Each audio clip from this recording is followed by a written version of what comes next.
Ladies and gentlemen, thank you once again for tuning into Live with Andy. I'm your host, as it says in the bottom of the screen, Andy Dabala.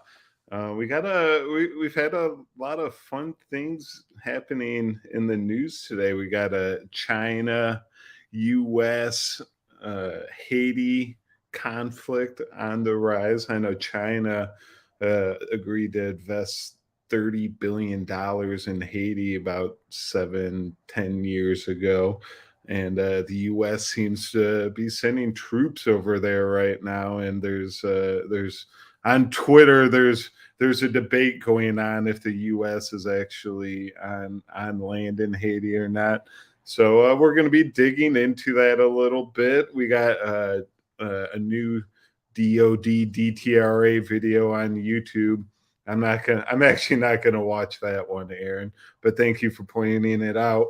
The one I am going to get into is the DTRA's former relationship with the Soviet Union and Russia, and how we bought all their chemical weapons scientists and bio weapon scientists over here into the United States, Ukraine, and other NATO countries. And then I also have the Biden Cancer Initiative. I've been talking to some people. Not many people knew that even Joe Biden had his own cancer initiative, and he had to cancel it. They were all about the moonshot program. He had to cancel it because they were accepting money for research, but they were just paying themselves. They were not actually distributing any of the cash to any of the scientists, any of the universities for cancer research. I'm assuming a lot of that went into Joe Biden's campaign funding, because we all know he didn't have many U.S. Americans backing him during the last election. Speaking of the last election, you see that Mr. Bannon, everyone's posting on Twitter right now. Let's see if I can find on Twitter. I stand with Bannon. There's a lot of because he's Marjorie Taylor Greene. He's going to jail for 4 years because he chose not to appear in his hearings for the debacle, the January 6th insurrection. And Trump got subpoenaed today to go to, here you see, I stand with Steve Bannon. I stand with Imran Khan. Do you? A lot of people standing with Steve, a lot of people standing alone. But yeah, Trump has to go and talk in front of the Congress about what he thinks happened during the January 6th debacle. We played on previous episodes the Nancy Pelosi, Chuck Schumer behind the scenes video footage where they got like a documentary filmmaker following around step by step, like setting up the scenes as they went along during the insurrection. So we know this was a big coup, or at least my fellow patriots at Neighborhood News, Osprey Nation, a lot of us were there during the insurrection. I believe George Webb was the first journalist to call Ashley Babbitt's shooting on the internet. We reported that live on McDuff Lives at the time. And yeah, it's a bunch of old Trump farts walking around the Capitol until the orange hats stormed into the building. So it will be interesting to see what Trump has to say in the future if he actually chooses to speak. We don't want him going into, see, Norman was there. He would know. I don't know if you would like to admit that, Norman. The FBI, they like to watch my shows. They could put you on a list, to say the least. We got, what else we got in there? I think that's it. Oh, also, I'm going to showcase. I don't know if you guys know, I had a premiere. I did my first YouTube premiere earlier today on my channel. I made a little comedy political spoof of the ongoing transgender climate in America and how that relates to the deep state and the Biden office.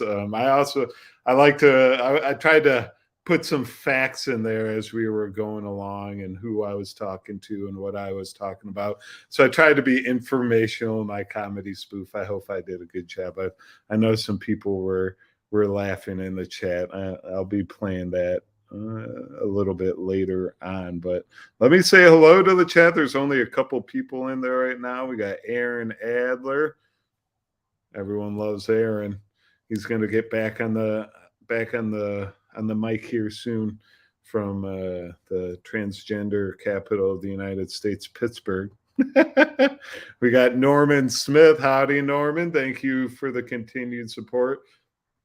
Norman just got internet at his new digs in Florida, so he'll be jumping on my show here. We're gonna get something going next week. I've been making my little spoof comedy video. It was like an all-encompassing 2 days, and it's pretty much all I could focus on. I had a little chat with Tyrone before the show tonight, which kind of got me rolling and doing a show this evening. We got Freedom123. Greetings, Andy, Norman, and cast of thousands.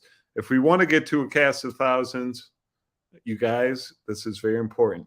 You must like and share this video. All of my videos, for that matter. If you want the word to spread, help a brother out a little bit and like and share, and send the video to your family, friends, or a stranger. You never know. You might change their mind.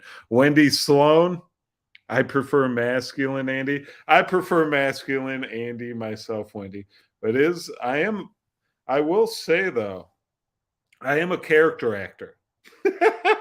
I dive head first into a character, and like the little I don't even want to get into it right now. I had a little sliver of a speech impediment for my character I was playing, and I was doing it for the last couple days, and I'm finally out of the habit.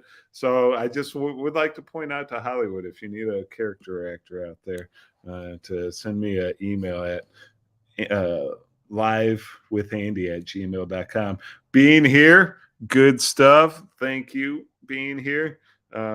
We were chatting earlier before my last video ended. I don't know who you are exactly, being here. If you want to give me a little hint in the chat, that would be great. Just let me know a little bit. David Whitlow, what a thrill watching your live that day. That was a thrill. The January 6th Capitol insurrection. Here, let me actually see if I can. It's actually on McDuff Lives. If you want to go watch our broadcast during the January 6th Capitol insurrection, go to McDuff Lives and just put into the search bar. I think he changed the name because he doesn't want his channel to get canceled. But you'll find the Capitol insurrection. We're at the Capitol wearing our hats, and it was the January 6, 2019. That's the date on the video. So go find it, and you'll be able to watch the old neighborhood news broadcast. And George Webb, he's like, someone's been shot. Someone's been shot. And I was sitting there, and it happened to be the Ashley Babbitt shooting. And I almost guarantee you that was the first person on the internet to report the Ashley Babbitt shooting. That's what happens when Osprey Nation comes together. That was a fun little 25-day trip there. So without, I guess, here, let me find my article before I get into it exactly. Where did it go? Okay. So getting into the little Haiti conflict, I just want to point out to everyone, I'm sure some of you guys in the audience know this already. China, they have their Belt and Road project, which is an extension of the old Silk Road, the old, where they transported the opium and the silk and the tea and all the spices on the Silk Road from Asia to England, to India, to North Africa. That was the Silk Road. And so China, they're trying to build a worldwide network, and they're calling it the Belt and Road Initiative. And part of that Belt and Road Initiative, apparently I can't speak right now, Belt and Road Initiative is extending all the way to Haiti, our southern neighbor here in the U.S. So there's a lot of conflict going on right now in Haiti as we speak. And before I dig into that, I just want to remind everyone that China has it's a $30 billion investment on Haiti. They're going to build this whole this port up. They're going to hospitals, schools, roads, lights, the whole shebang. China was building their own city in Haiti, and or I'm going to read a little bit of this article right here. Excuse me, I'm going to take a drink of my tea. I started drinking tea on the late night, ladies and gentlemen. I say I started because it's been going on for like 2 or 3 days now, and the coffee keeps you up too late at night. So I'm kind of toning it down with some English tea to wind down during the evening. But here we go. China plans to invest $30 billion in Haiti's infrastructure, according to the Haitian press agency. This week, the mayor of Port-au-Prince, Yuri Chevry, believe that is the. Actually, we'll talk later. I don't know all the names in Haiti.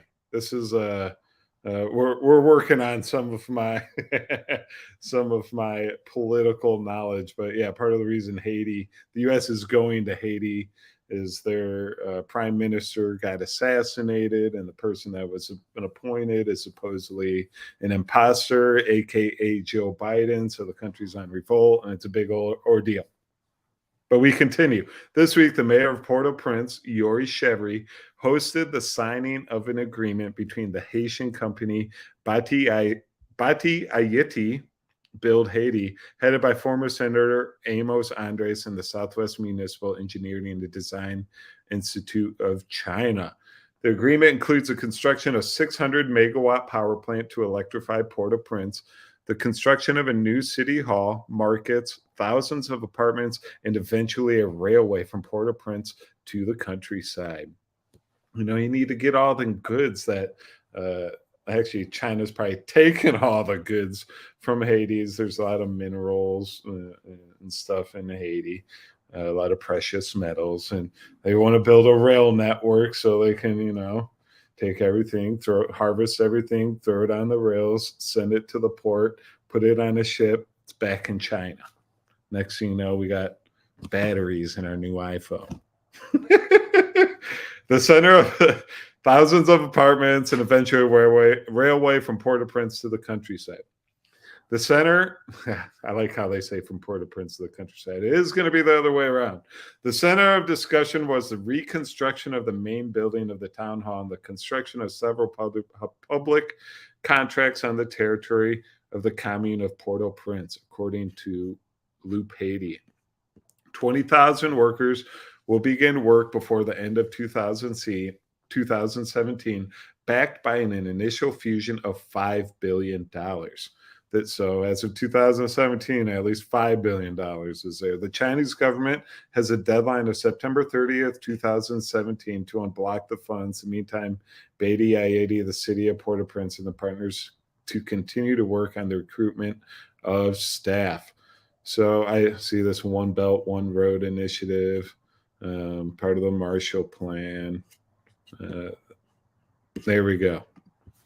So I got a video for you. See what people are spreading it across Alaska. Let me say hello, Andy. Hilarious script. Thank you, Swan. I'll be showcasing my video a little bit later on. Charles Held. Always wonderful to see you in the chat. Christy LaBelle. Good to see you again. If you can tell, I sent the email out to everyone's email on Neighborhood News. It's probably the first time that's happened in a while, and you guys were all seeing there were shocked faces like, oh my God, they're actually doing a video again. We've been doing some videos here and there. We're trying to pick it back up, trying to pick the ball up where we left off this last with the last election and this upcoming election. We got to start spreading this news even more. We think the election was stolen, so we got to put an end to that. And sometimes research helps. So here's a little video of the China-Haiti $30 billion project I'm not going to play the whole thing, only bits and pieces. But just a little bit about what's going on with the investment. The construction of its municipal infrastructure requires a high starting point and high standard, hence significantly improving the level of infrastructure services and boosting social and economic development. The municipal infrastructure project mainly includes 5 parts. Roadworks consist of upgrading and reconstruction. I guess before we get into this point, you see this like reconstruction of the city, construction of the city. This is like the same thing that's going on in Ukraine. We got the U.S. sending billions of dollars to Ukraine, and it's not like the United States is just going to send some money over there, and we're going to be like, don't worry about it, guys. You guys can just have that. Just, rebuild your democracy and just do what you want over there. No, it comes with a price.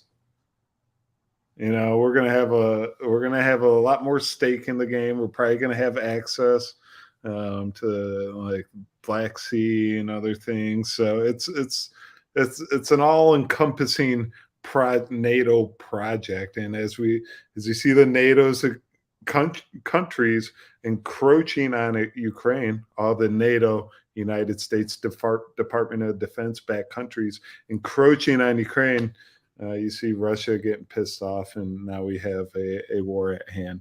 And this is what China's doing in Haiti right here. They're building a city pretty much. Here's a infrastructure project, $30 billion. And that's China wants a stake in the game of what's going on in Haiti. And you never know. One day we might call them our neighbor. Construction, widening, rehabilitation, and transportation facilities. The scope covers 12 main roads with accompanying facilities, total length about 100 kilometers, with road drainage being an important part of the works. The anti-flood water level is for the flood rarely happens in a century.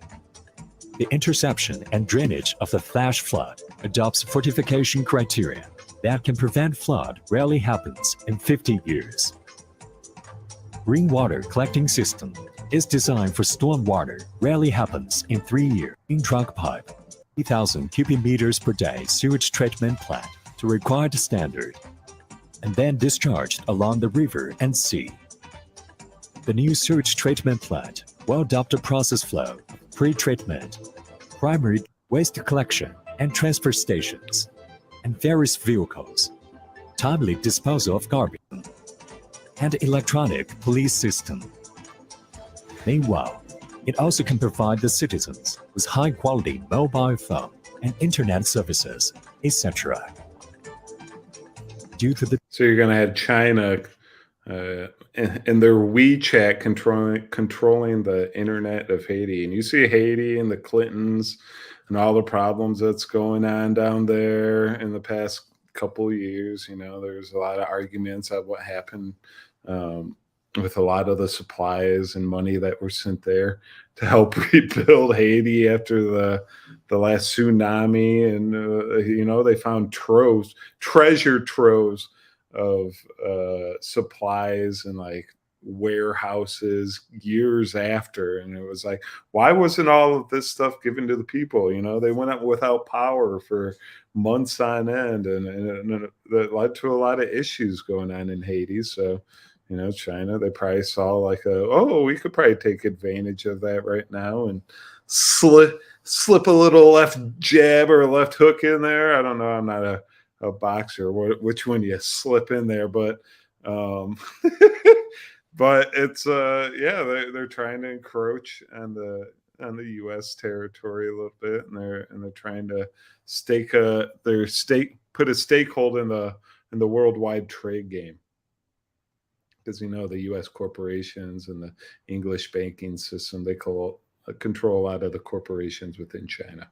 To the destruction caused by earthquake and hurricane, reconstruction of the city of Port-au-Prince is highly needed.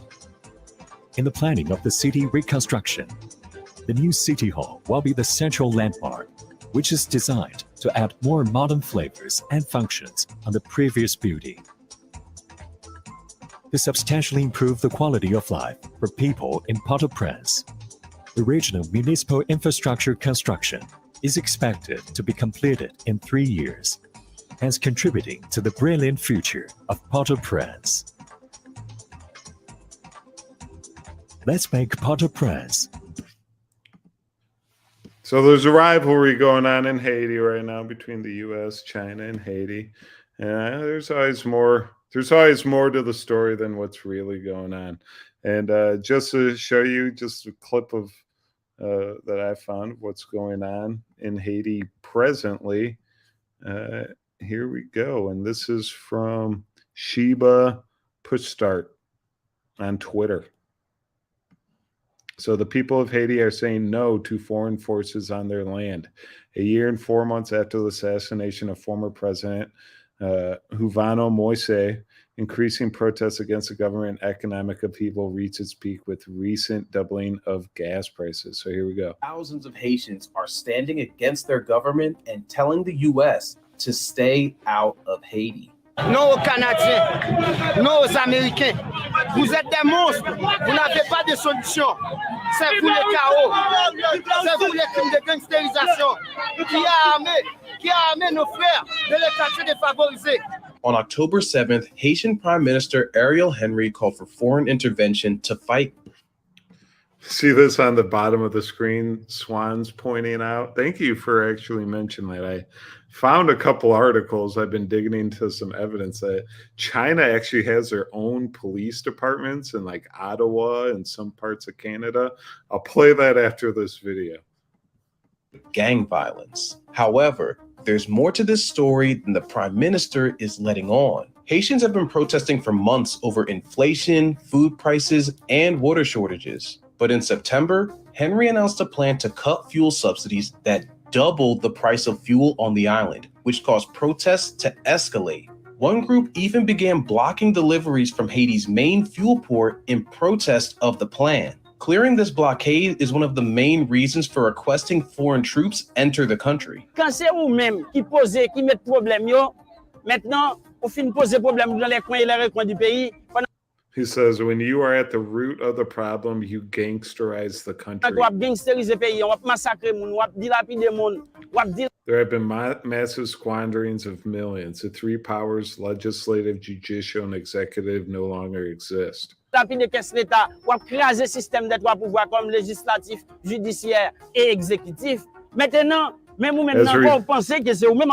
a result, you can no longer be part of the solution.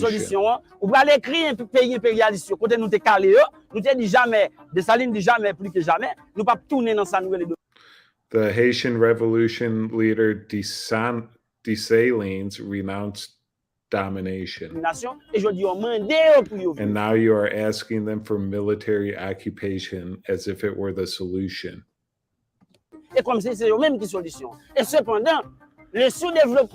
But underdevelopment is a product of fierce capitalism.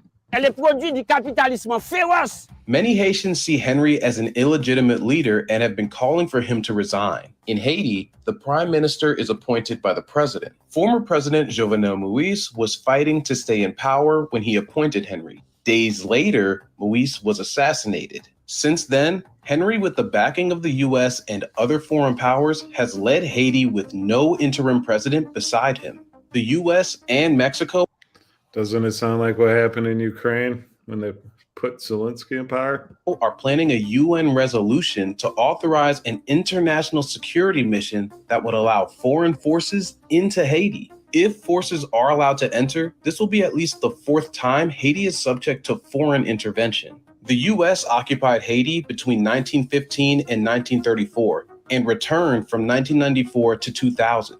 In 2004, the US came back again, followed by UN peacekeepers after the ousting of Haiti's president at the time. The UN mission stayed in Haiti until 2017 and has since faced numerous sexual misconduct allegations. Peacekeepers allegedly fathered and abandoned hundreds of children. Some mothers were as young as 11. Peacekeepers also introduced cholera disease to the island, causing a crisis that killed around 10,000 people. Thousands of It's like we're traveling back to the 1500s. like Christopher Columbus going to the island and like killing everyone with disease. It's unbelievable. And just another different video I have here. I have some Chinese UN peacekeepers. It was like a little tour of their training facility. And this is before they were being sent to Haiti. And this was in 2004.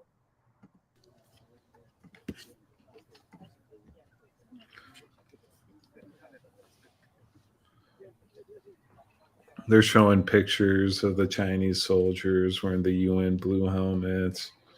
They're all lined up, ready to be shipped out.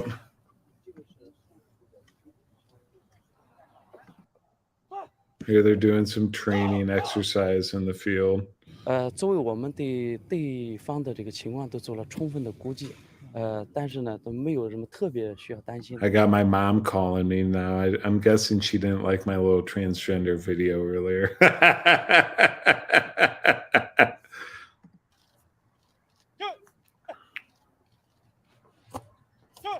So here's your...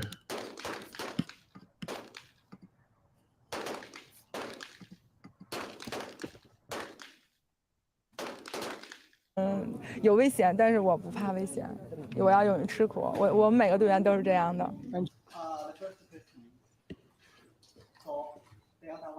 According to Aristide, why did he resign? Okay, so sorry, I was making you watch that a little bit. I was trying to find something real quick. So we got peacekeepers being sent to Haiti, and who was it in the chat that mentioned China kind of taking over Canada a little bit as well? I came across this article the other day, so just bear with me for a little bit. It's entirely illegal for China to open police stations here, says Ottawa. Feds say they're backing off on taking action until the RCMP can confirm the stations are real. So there's reports that China has police stations in Canada. You know, you got these little pockets where it's like it's like Asian communities, and you know, China has their own little police force in some certain areas, and they're investigating whether it's real or not. Ooh.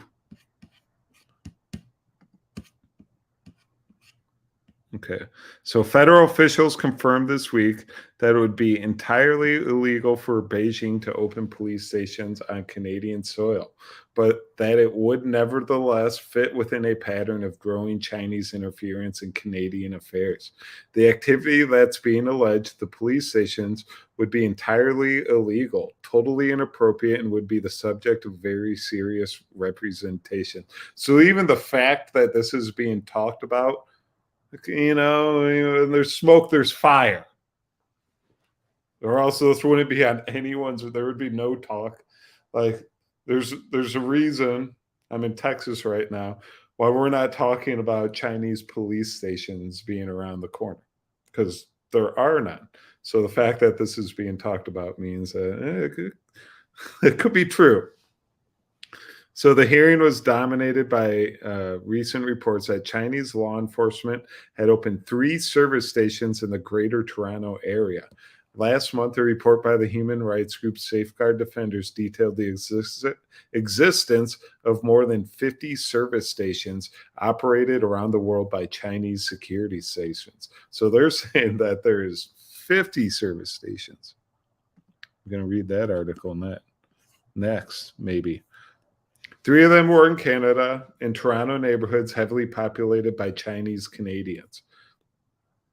If you go to certain parts of Canada, especially the western part, there's definitely, I've been told, I've never been there, there's big pockets of Asian communities. The 3 addresses provided to the National Post by Safeguard Defenders show a private home in Markham, a convenience store in Scarborough, an address also listed as the headquarters of the Canada Toronto Fu King Business Association. The Fukin. Get off my Fukin doorstep. I'm running a police department here. The official word from China is that the stations are merely places for expats to conveniently renew IDs or driver's license. So they go get their Chinese stamps so they can stay in Canada a little longer and stay Chinese citizens. They can also donate their tax revenue to the triad, whatever it may be.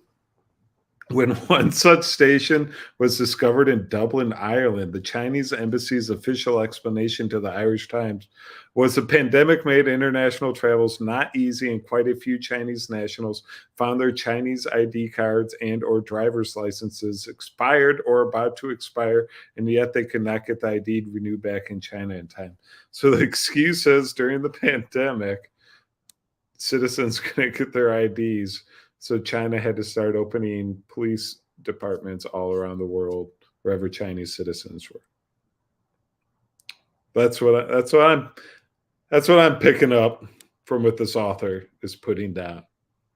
But according to Safeguard Defenders, the stations are clandestine hubs in the Chinese program of involuntary return, a system by which China compels its expats to return home for punishment in instances where they deem to have violated Chinese law while abroad.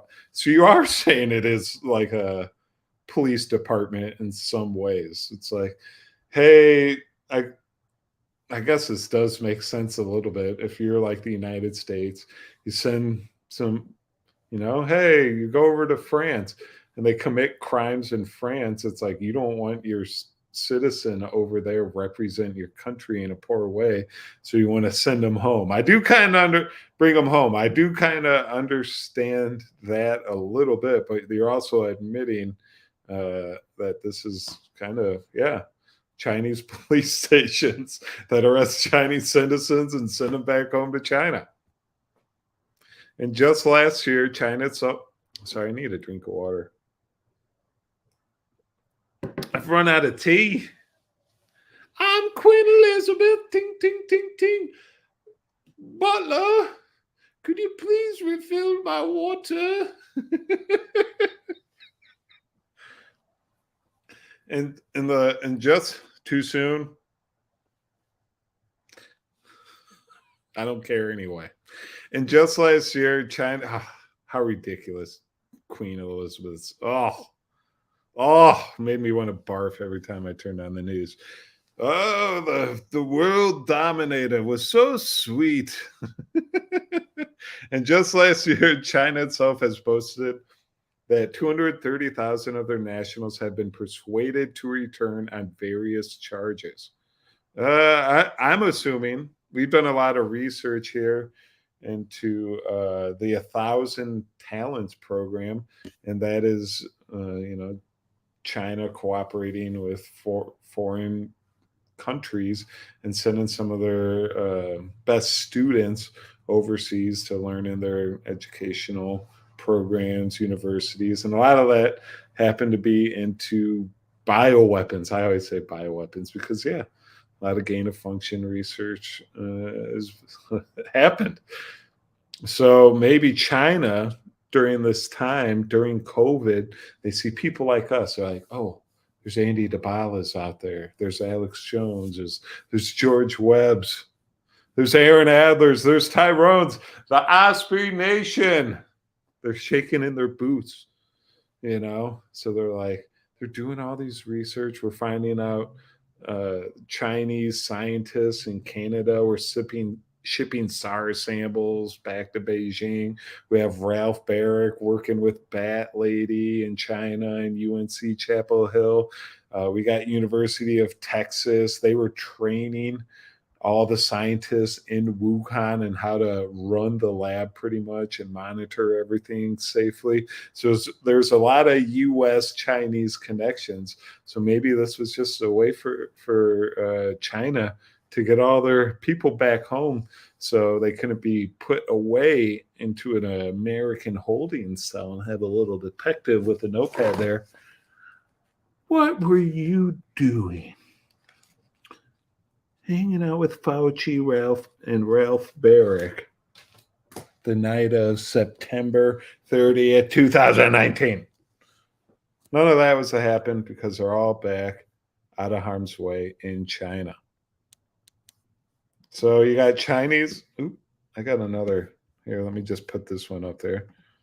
So you got China, US battle in Haiti. I didn't know this, but apparently there's like the same type of thing going on in Canada as well. They got police stations going on in Canada. And here's a different article. Why Beijing is allegedly opening police stations on Canadian soil.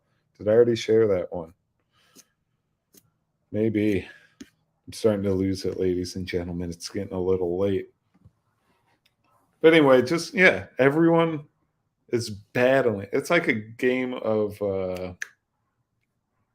Risk. I can't believe I almost said Doom. It is a game of Doom. If you're people like us, you know, the peons of the world, we're the ones that get affected most. You know, the middle class on down. When it comes to war, when it comes to recession, inflation, job markets, we're the ones that are affected the most. Our health.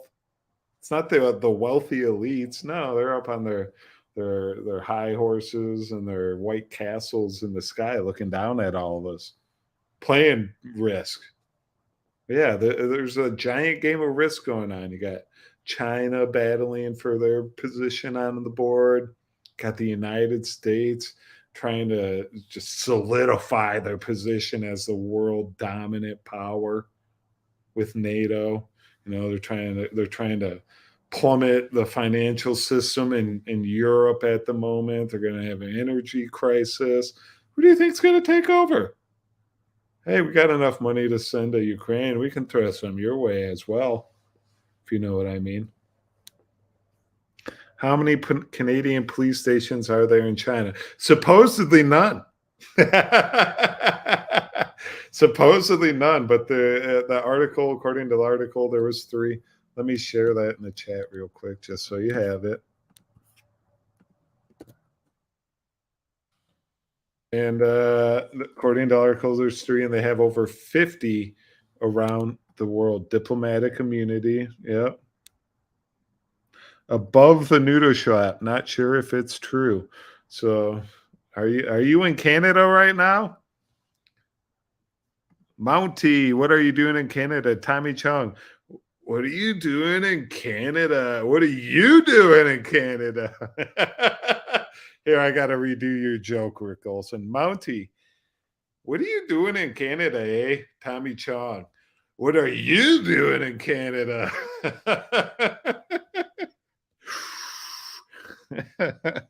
Sorry.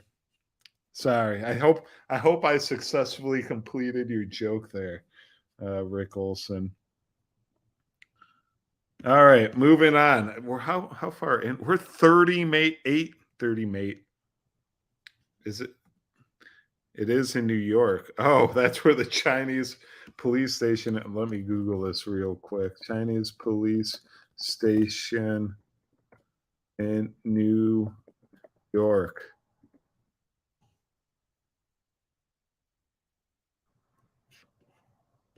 Holy shit. Apparently there is one in New York. Thank you, Michelle Bambi Maslin. I did not know there's some in the US as well. Let me dig in.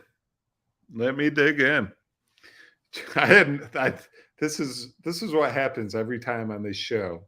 I think I'm going to talk about these other things and I get sidetracked. It's pretty much my life. That's my lady friend. GOP lawmakers demand explanation for deeply troubling Chinese police station in New York City. Here's a picture. They got the reported presence of China's Fuzhou police in New York City was prompted a group of Republican House lawmakers to seek answers from President Biden's cabinet and secretaries. Now, I don't know if this picture is actually from like the tarmac on one of the airports in New York City or LaGuardia. Is that one of them? JFK. I'm not sure. I'm not a flying person. All I know is from Seinfeld. Headed by study committee chairman Jim Banks, Reps Michael Waltz and Mike Gallagher, the group of 21 lawmakers sent a letter to Secretary of State Anthony Blinken and Attorney General Merrick Garland to demand answers on how the Chinese police were able to establish a branch in the U.S. We are writing to express our grave concern over reports of the law enforcement presence of the People's Republic of China in New York City, the letter began. Here, let me see if I can find the letter. While that's loading, see if the other one.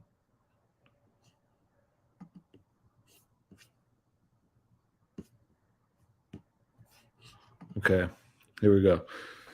The letter further states the public sector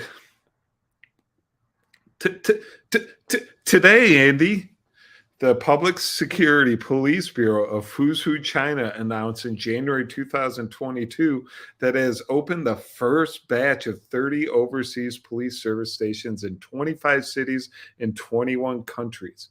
So they're not like even hiding this anymore. They're just like, yep, deal with it.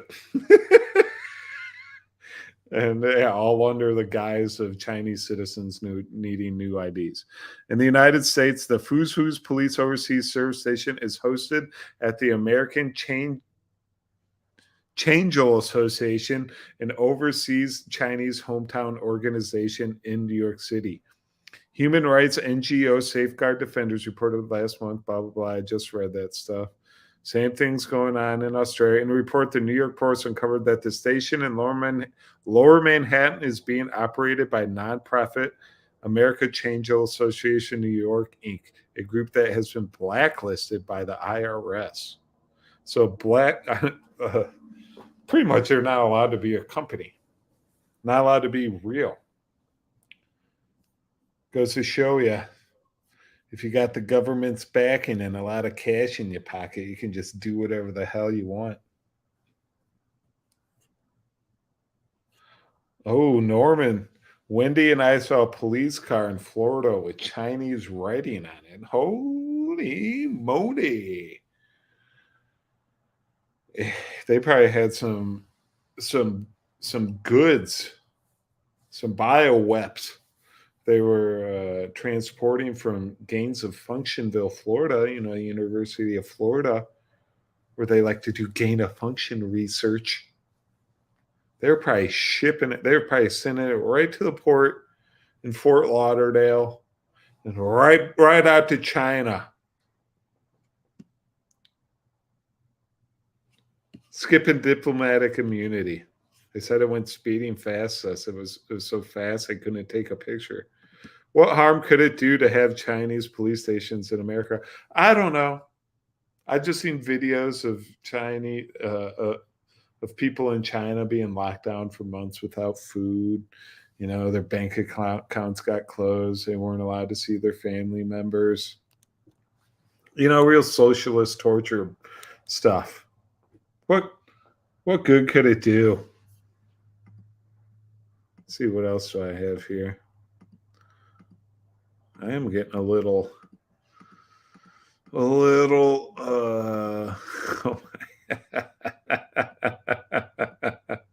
sorry, I'm looking at some of the things I have for the show. All right, so here we've been doing some research here, and the CRDF Global, the United States Civilian Research Foundation, funded by George Soros and Bill Clinton in the mid 90s, where they brought all the paper clipped all the Soviet scientists, brought them over to the U.S., kept them in Ukraine, put them in the NATO countries, and they kept doing all their chemical weapons research, all their bioweapons research, in other countries. So they didn't have the watchful eye of the CDC looking over them, because we were starting to catch on to universities and some of these foundations using, as peons, as test subjects for their bio games. So I have a little video here, from the DTRA's YouTube channel, sharing the fact the DTRA is the Defense Threat Reduction Agency. So their job technically was to go over into the Soviet Union, take all their scientists, take all the uranium, take all the chemical weapons, the nuclear weapons, disassemble it. They actually stockpiled some of the weapons in Ukraine. A lot of it just it never made it back to America. It's still in Ukraine. And they just kind of siphoned it into the American system. And here's a little video. I'm going to take a quick break myself, get a drink of water. It's about 5 minutes long. Hopefully you enjoy it.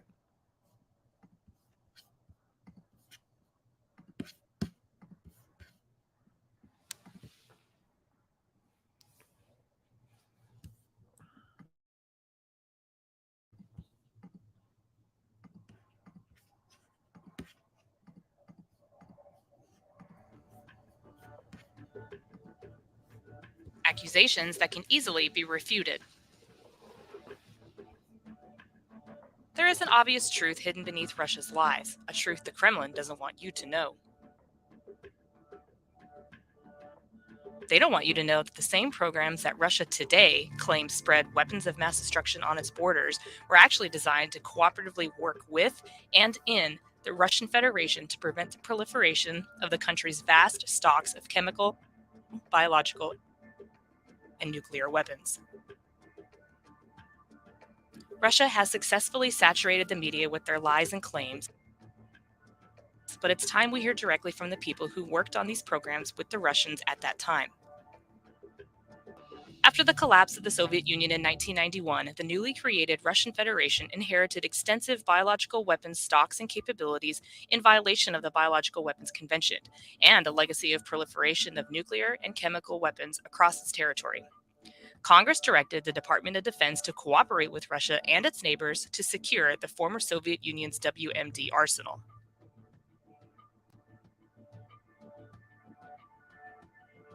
The Nunn-Lugar Act, now known as the Cooperative Threat Reduction Program under the Defense Threat Reduction Agency, was launched with the Russian Federation being a foundational partner from 1991 to 2014.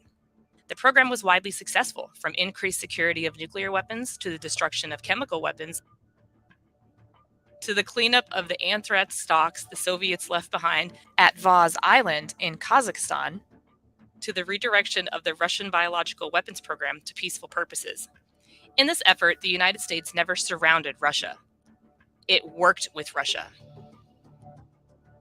After 2014, the Russian government ended the formal agreement, severing the positive relationship and trust that was built over time, but have since been spreading disinformation and flat-out lies, most recently about the United States' collaboration with Ukraine.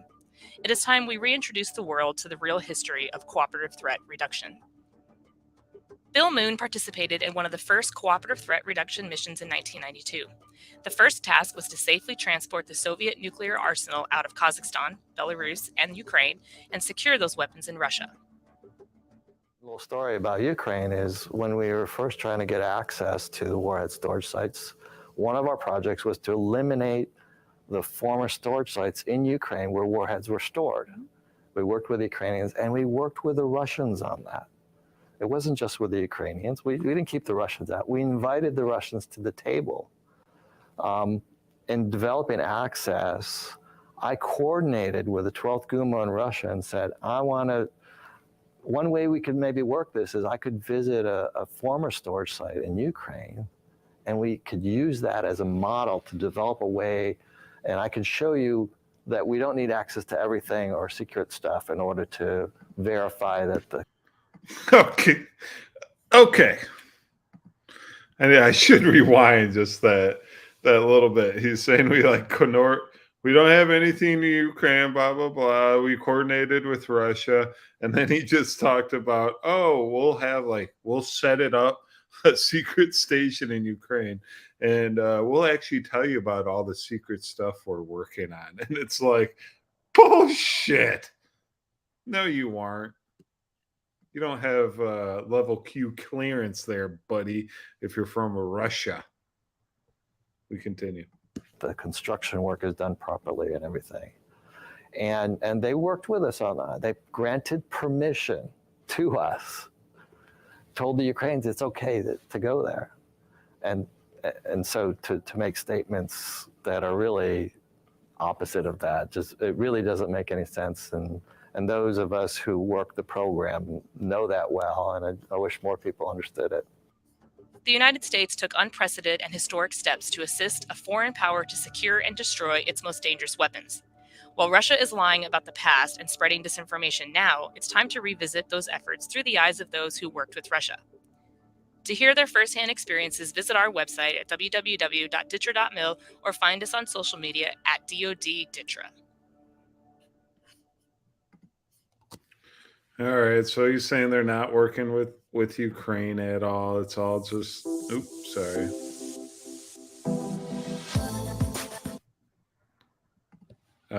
That was all just a big collaboration, and that is, yeah, it is a big collaboration, and that's why Putin, when he blamed the U.S. for like releasing bioweapons on the world, it's there's a reason he has some inside knowledge. Yeah, and he also knows there's the Azov battalion over there. There's a bunch of Nazis and so on. But yeah, there's this big collaboration between the United States, Russia, and Ukraine to take in all the chemical weapons, take in all the nuclear weapons, take in all the bioweapons, dismantle them. They stored them in Ukraine. They took the scientists, they spread them to all the NATO countries.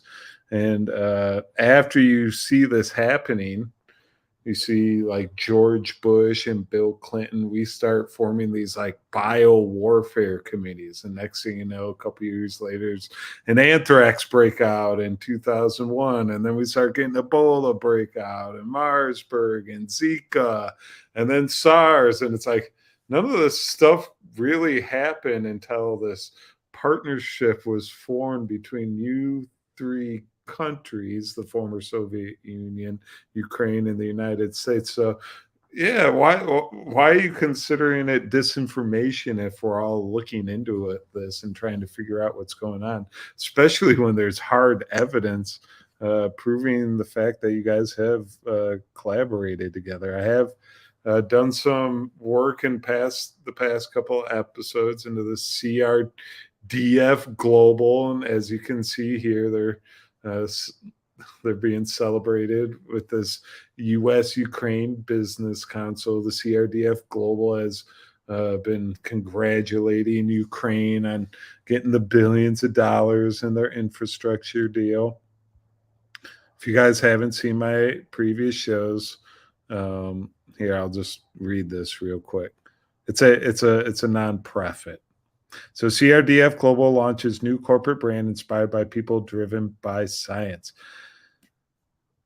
ACIP marks its 20th anniversary this week. CRDF Global unveiled today its new corporate brand with the tagline, inspired by people, driven by science. CRDF Global is an independent nonprofit organization that promotes international scientific and technical collaboration through grants, technical resources, training, and services. The organization specializes in bringing isolated scientific communities into the global scientific mainstream. So the reason I'm talking about this right now, the CRDF Global, I just pointed this DTRA Russia collaboration, and this CRDF Global, they were actually the nonprofit that was in charge of dispersing they took the scientists in and they tried to put them into like the civilian marketplace, into the auto industry, into like, that's why you see all the like new shampoos coming out and other industries. Sorry, I'm having a little brain fart right now. So the CDRF Global took all these extremely smart Soviet scientists and dispersed them into the technology industry in the United States. Let's see. I just want to read this one part. So one of the reasons why they're important is who they were established by. On May 10th, just making sure I'm talking. On May 10th, 1995, President Clinton announced the U.S. would create a civilian research and development foundation to support cooperation between American engineers and scientists and those from the former Soviet Union.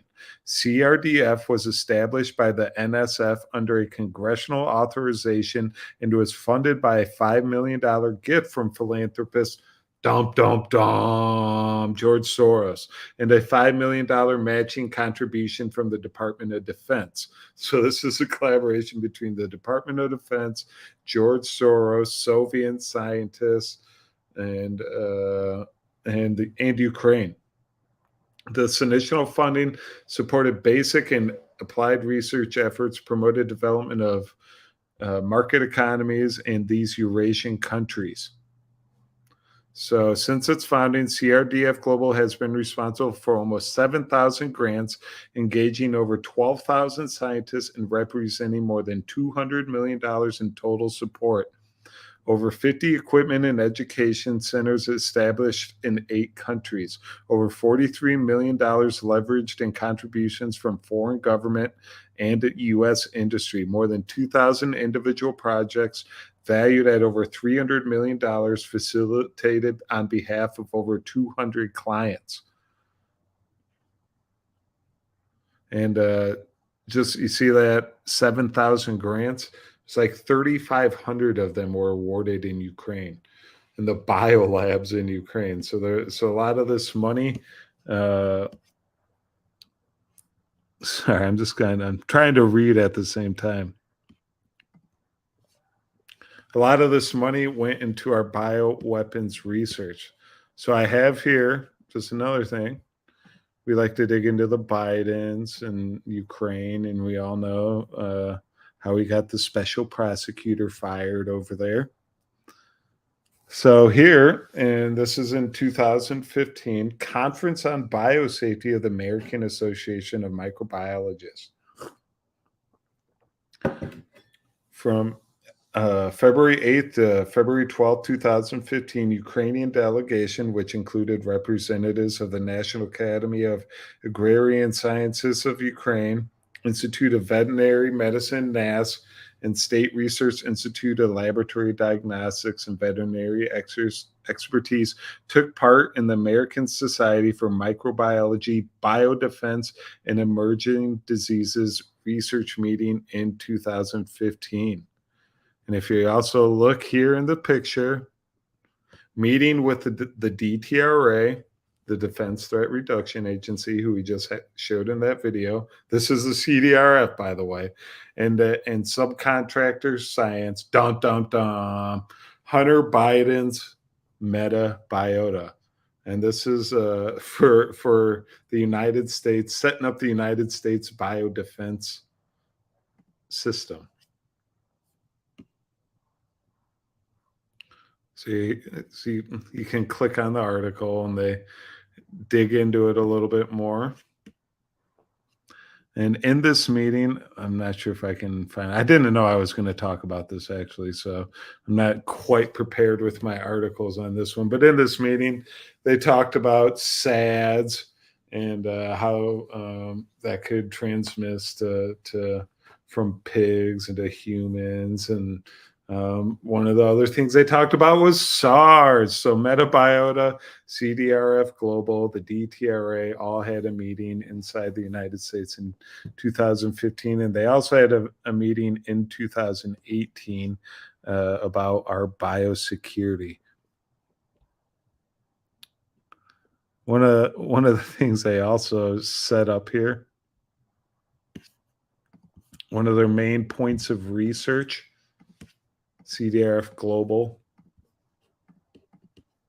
is this WebNet. I'm not going to dig into this because I'm kind of kind of losing energy here, so I'm going to get to the end of the show. But they got this web network, this Western Asian bat network. And yeah, you guessed it. They went into Western Asia. They're scooping up bat poo. They could see how the bats diseases could transmit to humans. And doesn't that sound familiar? Isn't that exactly what happened during the SARS pandemic? So CDRF Global doesn't start getting some questions lobbed their way by me on Gmail pretty soon, I'm going to be pretty mad at myself and all of you guys out there. But one last thing I want to point out. I didn't know I was going to do this. Let's see if I got it pulled up. Now that we're on CRDF Global. By the way, the LaRouche Pack has been doing some work into CRDF Global. I've said that like 9,000 times. And I'm starting to get sick of it. This is Joe Biden's presidential dossier. It's like all the information, like the assets he owned, the what stocks he owned, his properties, like what his family, where they went to school, their investments, all that type of stuff. So if you go into Joe Biden's investments, you scroll down here a little bit. He has two things he invested in. Ooh, right here. For philanthropy. What are the nonprofit? He has more than two. What are the nonprofits that Joe Biden invested in throughout his life? And number 2 on the list here is CRDF Global, Science and Technology. Since 2008, Biden has been throwing some. So they got some. It was set up by the Clintons. It was funded by George Soros. We know Biden's an investor now. We know the DTRA works with him. The former Soviet Union scientist, and Ukraine, and Metabiota. How many is that? 17? I need to go back to math. I took a couple years off of school and I was being taught online. I can't count anymore. It's 8 people. That's all the connections I've made in the past 15 minutes. But yeah, some more research needs to be done. And to these bad boys, bats are getting a bad rap these days. Yeah, I went to the bat caves in New Mexico. It was actually awesome just watching all these bats wisp around at night. It was a beautiful sight. And we went deep into the caverns. It was like you could fit like New York City underground. It was actually amazing. Took 2 hours to walk around the entire thing. I almost had a heart attack. I almost passed out because it's like the earth is closing on you. Luckily, there was an elevator at the end, or else I probably wouldn't have gone all the way down. Just being honest. So I guess that's my research for the day. I do have some fun stuff I would like to play for you guys. I don't know if you guys know this, but I did a little political comedy the past couple days. We've seen this big transgender discussion happening in the United States. It's been infiltrated our schools, the libraries, just the public zeitgeist in general. RuPaul's all over TV, Netflix, half the shows are about transgenders. There's openly transgender military officers that just happen to be Russian spies. It's just an absolutely crazy world we're living in. So I made a little spoof on a video. I noticed I was on the internet the other day, and I'll set it up a little bit, I guess, before I play the video. I was on the internet the other day, and I noticed this. The Beauty of Girlhood with Dylan Mulvaney. Someone shared it on Twitter, and it was just like, I saw one look at that guy, and I saw the beard, blonde hair, and I was like, oh, I got this. But I'm going to play a little bit of this video right here, and we'll and we're on day 160. and I'll play my video, and then we'll end our Friday nights on hopefully a funny 7 note. of girlhood. Mr. Hollywood, I'm right here. Hollywood, zoom in on that.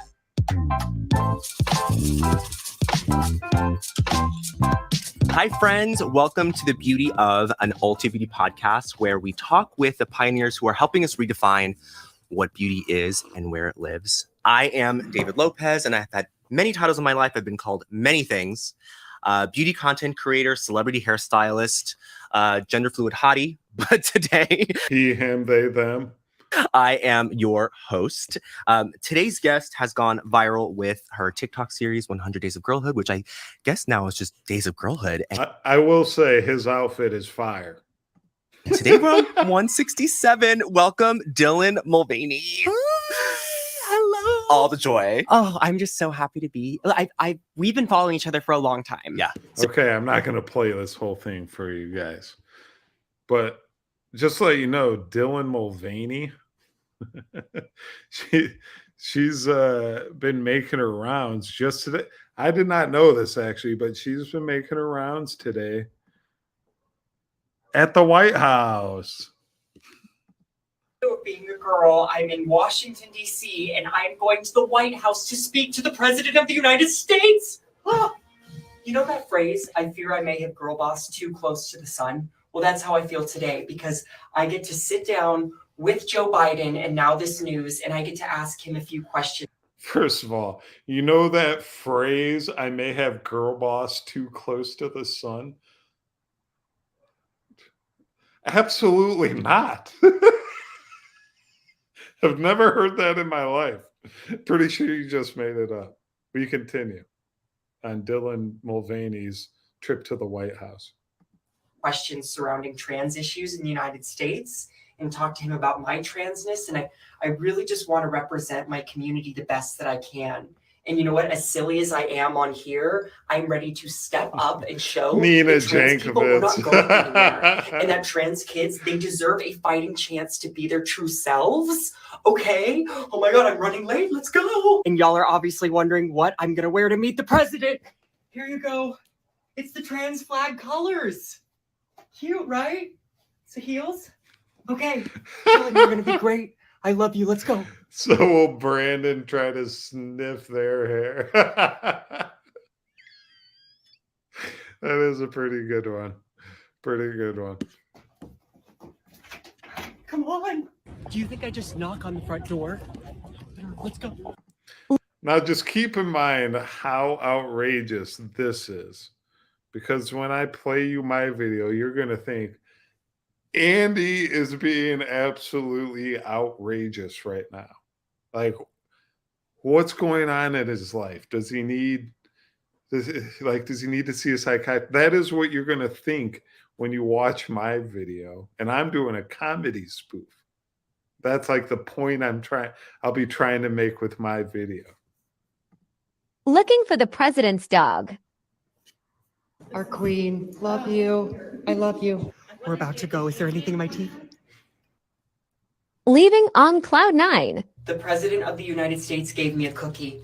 He gave me a cookie in the Oval Office. Now here's the question. Do I eat it or do I save it? It has a seal. Please, honestly, tell me. Everyone. If he eats it, Bill Cosby's going to pop out of the door in the next room. I got to pet the dog. I got to pet his dog. I'm still in shock, and don't be mad, but I don't get to post any of the footage until after the interview airs on Sunday night, but it's going to be worth it because I can't wait for you to hear everything that we talked about. I left with a lot of hope and optimism, not only for just trans people, but many different topics. And the fact that our president has watched Days of Girlhood, it's kind of epic. And I'm not going to lie, I've been having a rough go of it lately. So the president, that previous clip I showed you of that guy with the blonde hair and the brown hair, the beauty of, I'm a he, him, her, they, and this person, that interview, the president has watched it. He's taken time out of there's a war going on in Russia or Ukraine with Russia. The United States is on the brink of collapse. Europe is already collapsing. We're going to war in Haiti with China. And Biden's sitting here watching transgender movies and drooling while he's eating chocolate chip cookies. Disgusting. Lot of darkness, and today was what I needed to keep going. Also, if you live in the US and can legally vote, this is going to be one of the most important elections of our lifetimes. So please get out and vote next month. Yeah, please vote. Please vote Republican. There is so much darkness in this world. I mean, sometimes the bad actually outweighs the good, but we have to get in the mud right now. And we're going to clean up some messes that have needed cleaning for hundreds of years. And we've got to protect each other. And I have your back, and I really hope you have mine, and I love you. God bless America. Oh, say, can you? Okay, love ya. It's day 222 of being. How much Adderall was that person on? Speaking of Adderall, some of you guys are in trouble.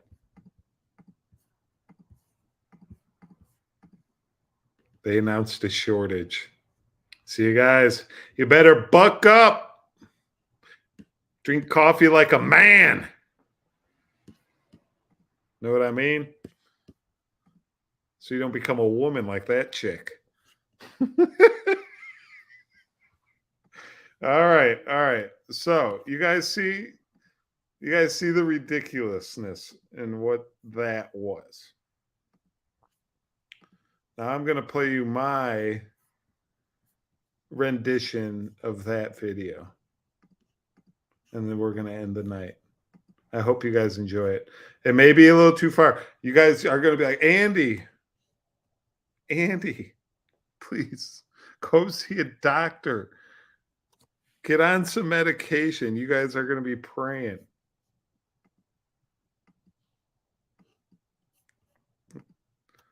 It's not loading. Here we go. You guys are going to be like, Andy, go see a doctor. Get on some medication. You are having a severe mental breakdown. Are you battling long COVID? You guys are going to be questioning that. Andy, what's going on?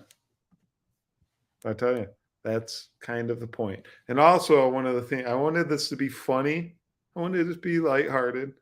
One of the things I'd like to point out, if you are personally trans or gay or LGBTQ, more power to you. I actually don't care at all. Doesn't bother me one bit. Just don't try to push it on the kids in the school. Don't try to push it on the kids in the library. Don't be having like 17% of the shows on Netflix about this stuff. Quit inundating all of our lives with transgender issues. That is pretty much what I'm doing right now. I'm bringing it up as if it is an issue, which I think it is. Like, our kids in school need to be learning math, science, social studies, history, for Christ's sake. Tearing down statues. But instead, they're worrying about social issues and how they feel while they're in school. And it's like, it's not the point of what school is. It's to get A+ and hit goddamn home runs and kiss babes. That's what school's for. And we need to get back to it. Quit worrying about transgender issues. But here, with that in mind, I don't care. Whatever floats your boat. Just don't push it on other people. Oh. Here we go. The Live with Andy premiere of my comedy debut. Hey guys, Randy here with Ulta Beauty. And this is day 169 of the Beauty of. Most transitions, they take place in the bathroom. That's why we don't want you straight people allowed in here. Thank you once again for coming on this transitional journey with me from boyhood to girlhood. When you put this headband on, you want to keep it towards the top of your forehead. If you put it too low, you end up murder-suiciding yourself like Jeffrey Epstein did in prison. When we're applying concealer, we're covering up the fact that all those little boys in middle school used to make fun of us for peeing while we sat down. Think of all the daddy issues I'm putting beneath me. We're hiding away those feelings. When you're covering up the bags underneath the eyes, think of all the bags of money the Department of Defense is paying you to distract the public from the important issues at hand. Uh-oh, I'm getting a phone call. Jilly Jelly Bean Biden. How you doing, my first lady? No way. I thought you told him the kids at the pool couldn't touch his legs anymore. Well, you know what?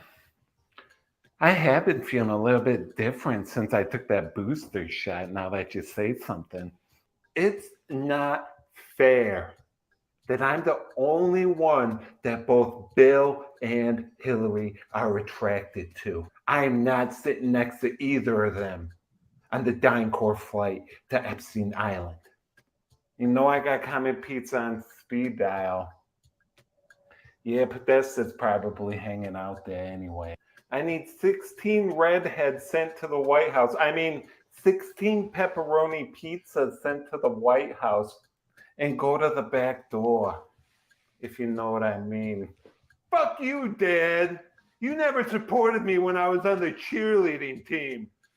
I knew it. Tell all your friends to stop making fun of me on Facebook, Dad. They're saying I look like Donald Trump Jr. and Gwyneth Paltrow had a baby. I love you, Gwyneth. Some people say that the eyes are the windows of the soul. We don't want anyone to be able to tell that our souls are actually boys. We want them to look at us and think, that man's a girl. I'm going to be reading at the local library this afternoon, and I got a Twitter poll. A, Karl Marx and the Communist Manifesto. B, Henry Kissinger's World Order. C, my favorite, Hillary Clinton's book, Rodham. Or D, we can have a video hour where we play my OnlyFans on repeat. And what do you mean we're not going to the ranch? I didn't pack a swimsuit to go to the island. You tell DynCorp to check their tail numbers this time. The last time, I didn't go to Epstein Island at all. They sent me to Russia. Putin called me the other day. He said Trump was going to be in town. He needs someone to piss on his bed again. Hey, Anthony. I saw your brother Chris at the gym the other day. He said you might be interested. But how'd you get my phone number? Was it Jerry at the front desk? I told Mr. Sandusky not to be giving my number out anymore. I gotta call Dr. Nasser and cancel my appointment. Hey, Mr. Weinstein. I heard you needed a Donald Trump Jr. Gwyneth Paltrow lookalike in your upcoming prison premiere. Can you put a stop to that GameStop fiasco on the stock market, Nancy? It's going to the moon.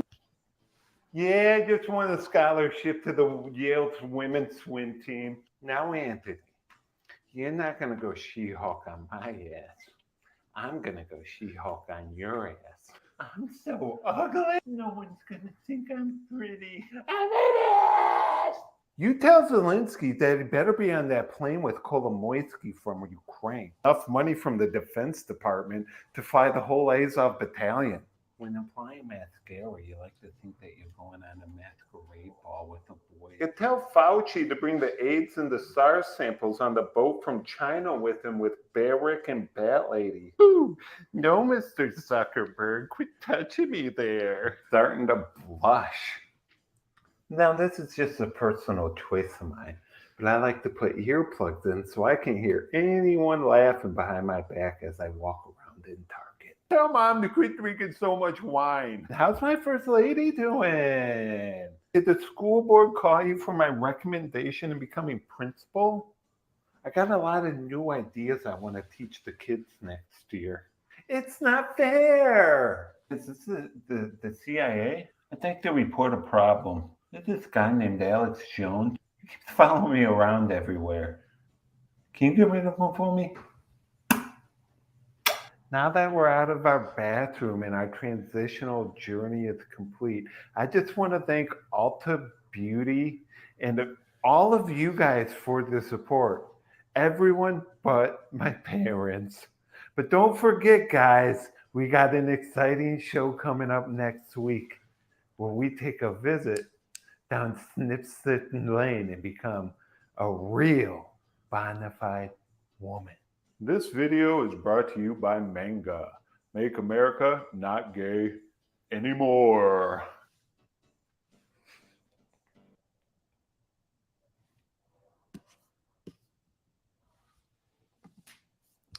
R.I.P. Randy.